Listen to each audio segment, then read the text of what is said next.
it would be really fun to do a mystery stamping. Have you guys heard of this? Sharon Armstrong started doing mystery stamping a few years ago, and with the with this whole pandemic and virtual thing that everyone's doing, mystery stamping has become a lot more popular, and other demonstrators are doing it with their customers. I did a virtual stamping event with the advisory board alumni, and Sharon facilitated it. So she gave us a list of supplies like I gave you, and then she walked us through how to put this card together. Now, when Sharon did hers, she just showed us the text of what to do, and she just verbally gave us the instructions and didn't show us a finished card until the very end. Now, the fun thing about that is that your card could look totally different. You might interpret the instructions differently than Sharon did when she created the instructions. Well, this time I am going to walk through. I'm not going to show you the finished card until the end, but I'm going to walk through it with you and show you what to do for each step. So hopefully you can follow along okay. Give me a thumbs up, give me a like, let me know if you are ready to go. And if you're not, if you don't have your supplies prepared, that's okay. You can always come back and rewatch this part of the meeting so that you can do this again at home. So if you don't have your stuff ready, do not sweat it. Just sit back and watch, and then you can do it on your own at home. If you do have all your supplies ready, yay! I'm so glad. Hopefully I will go slow enough that you guys can follow along. But if I'm going too fast, or if you have any questions, just leave a comment and I will do my best to be watching for the comments. And then I would love for you to share your cards when we're all done. So we'll share them to the group. Like I said, if you don't have your stuff ready, that's okay. You can do it later. And I would love for everybody to share their samples, whether they do it live or whether they do it later. It won't matter so much. But the fun thing is that you are going to be using different colors, different paper, different stamps. And so even though our cards will look similar, they're still going to look totally different. So I love this this exercise of mystery stamping, because sometimes when we see cards, we think like, I have to do exactly that. I have to have that stamp set. I have to have that paper. I have to have that bundle. But you know what? Like, you don't have to. So this is kind of a way of casing cardstock. Okay, so this card is going to be a vertical card. Sorry that this is so messy. When I'm done with this video, I will include in the description of the video the supply list, which I posted separately earlier tonight. So let's start with the card base. You need a piece of cardstock that is 5.5 by 6.5 inches. Okay, I'm using mint macaron, and you're going to score with your paper cutter. I should have said you needed a paper cutter, but hopefully if you're in your stamp room, it's close by and handy. You are going to score it with the long side, 6.5 at the top. You're going to score at 4 1/4 inches. This is going to be your card base. Okay, 6.5 by 5.5, and then you score at 4 1/4.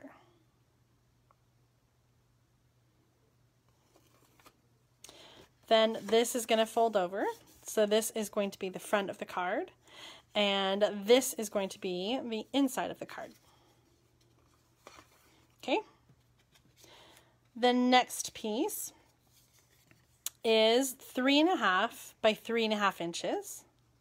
And this is going to be the same color as the card base. So I used mint macaron again. This is a square, 3.5 by 3.5. So it doesn't matter which end is at the top because it's the same all the way around. We're going to score at 3/4 inch.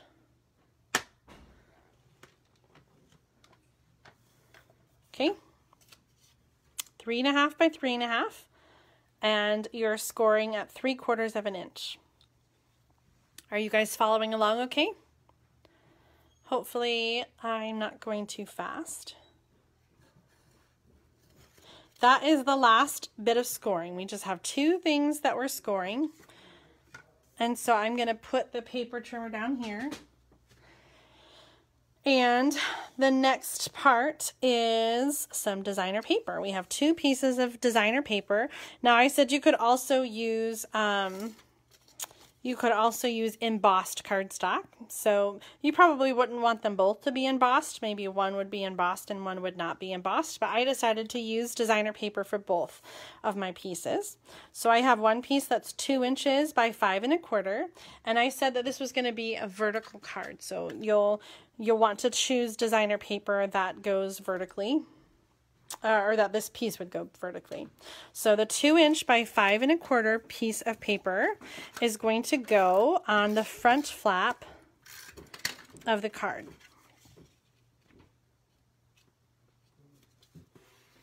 Right here. Okay, then the second piece of designer paper or embossed cardstock is 2.5 inches by 3 1/4 inch. 2.5 by 3 1/4.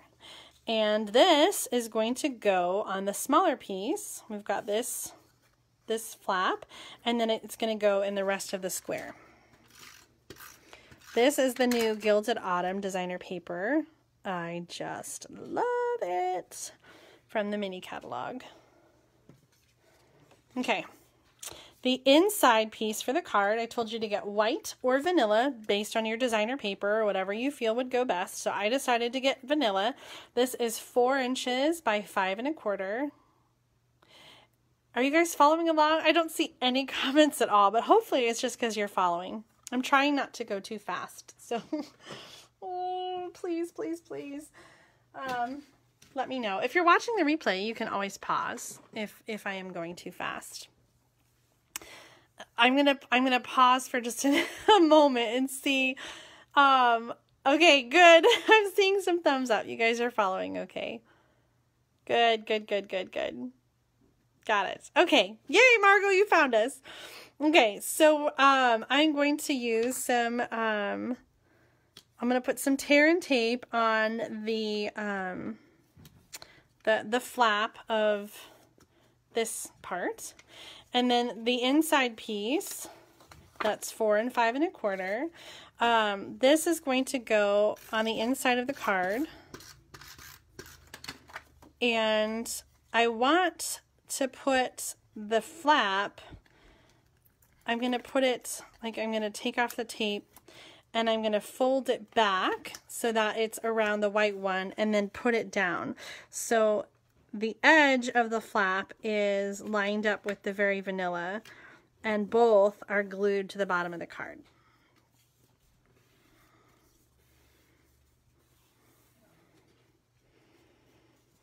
Make sense? Then you have a label, and I got this label from, I said your label should be at least 2.5 inches in length this way. This one came from the Stitched So Sweetly dies. I thought this was I like this label set. So your label is going to go here. You're going to want to stamp on it first though. So let me get some stamps out. I chose the Beautiful Autumn stamp set, which coordinates with this paper, and the Gilded Autumn suite. Now you may have a different stamp set. So whatever you have for stamps, you can do some stamping now. And I'm gonna do I have my little blocks? I should have, oh, sorry, it's so loud. I should have gotten this ready ahead of time. Oops. My plug came out. There we go.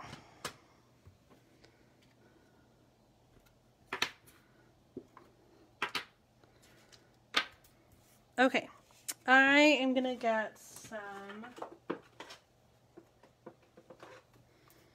early espresso. My heart is grateful for you. And then I need to get some scraps. I always like to do things in threes. Oh my goodness, I need to re-ink this early espresso. This is a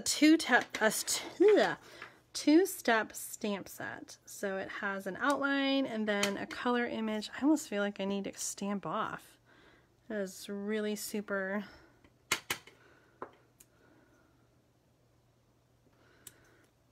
Don't you think that's too dark? Well, it's because my early espresso is so, that one's better. My early espresso is so light. Let's try that again.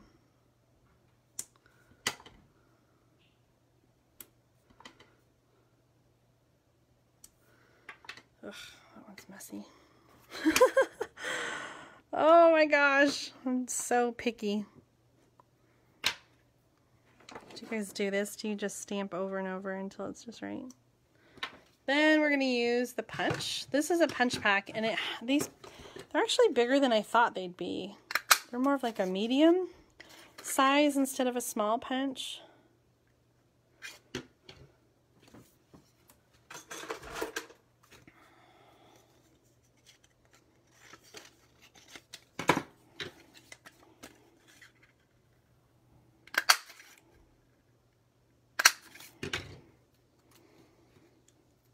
Okay, that's good. I've got 3 leaves and a mess. I have a mess on my desk. Come on. Okay, so this is going to go on the card, and I only want to put, oh, that's so light. I'm going to try again on the other side.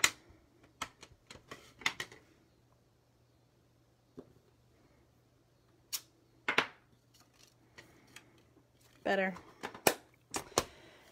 So we're going to put this on, and this is going to go on with dimensionals, but you only want to put dimensionals on half because the other half is going to just be a place where you can tuck this flap. I'm kind of going right in the center. Actually, that doesn't go the way I want it to. Oh, hold on. Hold on. I want the flap to tuck underneath.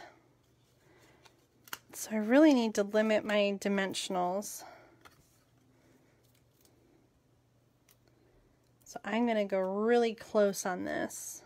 Just one edge.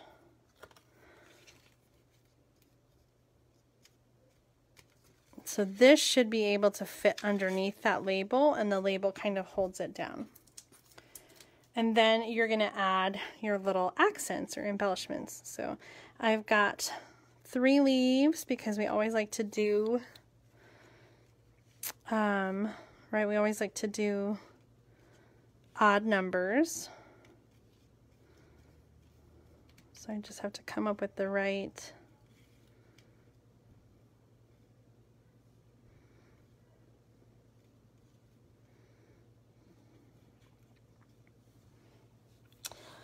I might need to add a couple more later because I feel like I want there to be 5 on this card. Don't you think? Because there's so little.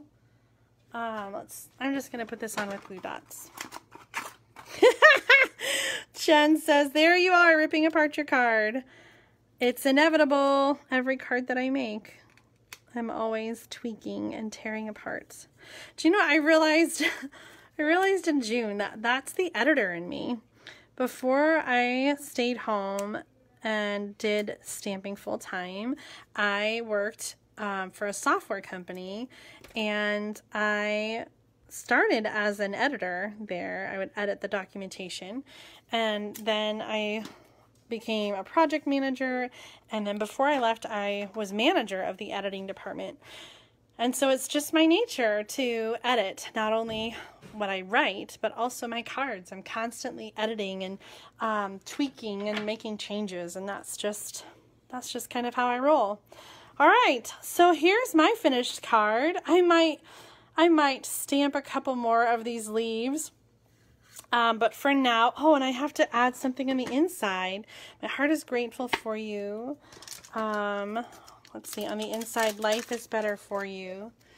I've been really trying to be better about stamping on the inside.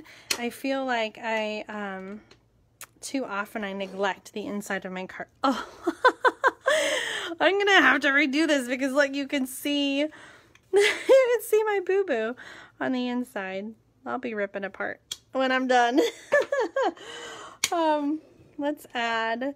Now, when this is closed, I don't want things to be visible. I don't know, maybe I do want things to be visible. Maybe I can do one of the 5 down here.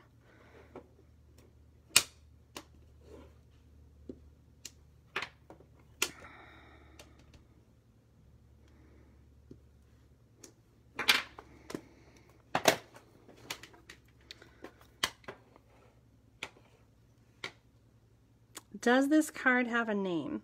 I don't know. I'm going to show you in a moment the card that I was inspired by that I got as a swap. There's my inside, and so then when I close it, that tucks underneath. So now we've got 1, 2, 3, 4, 5. So I just need to add one more so that I have an odd number.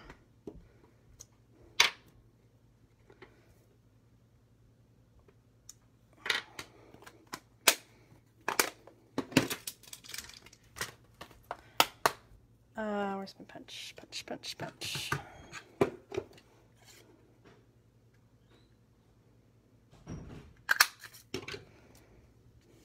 Two, 3, 4. Up here, maybe?